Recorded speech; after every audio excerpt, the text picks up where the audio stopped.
जय माता दी।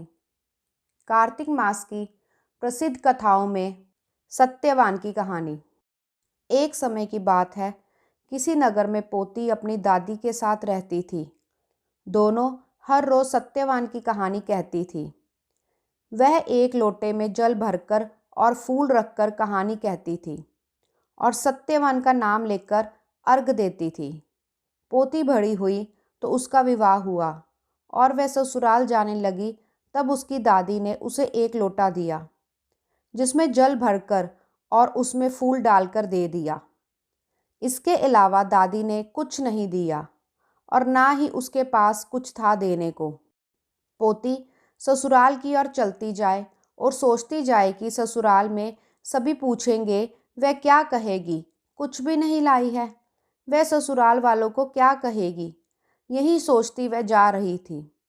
सत्य भगवान ने उसकी मनोदशा देखकर सोचा कि इसका कष्ट मिटाना चाहिए। रास्ते में वह सत्यवान भगवान की कहानी कहती हुई अर्घ देती गई, जिससे हीरे मोतियों और गहनों का भंडार जमा हो गया। वह उन गहनों को ओढ़कर पहनकर ससुराल चली गई। ससुराल जाने पर ससुर ने कहा कि हमारी बहू तो बहुत बड़े घर से आई है, बहुत सारा धन भी साथ लेकर आई है। बहू के आने पर सास ने अपने पति से कहा कि आप पड़ोसन के यहाँ से मूंग और चावल उधार ले आओ, बहू के लिए खाना बना देंगे। इस पर बहू ने कहा कि आप मेरे लोटे के जल से रसोई बनाओ। जैसे लोटे के जल से रसोई बनाई तो भिगोना भर गया।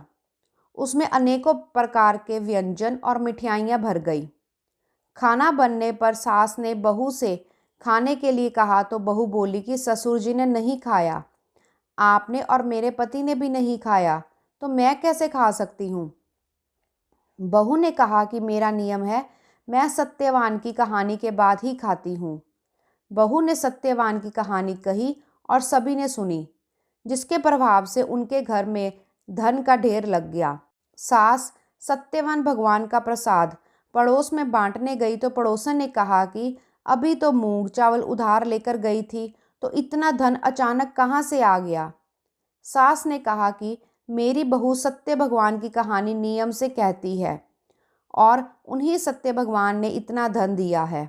कहानी के बाद सत्य भगवान से प्रार्थना करनी चाहिए कि जैसे आपने बुढ़िया की पोती की सुनी, वैसे हमारी भी सुनना। जय माता दी।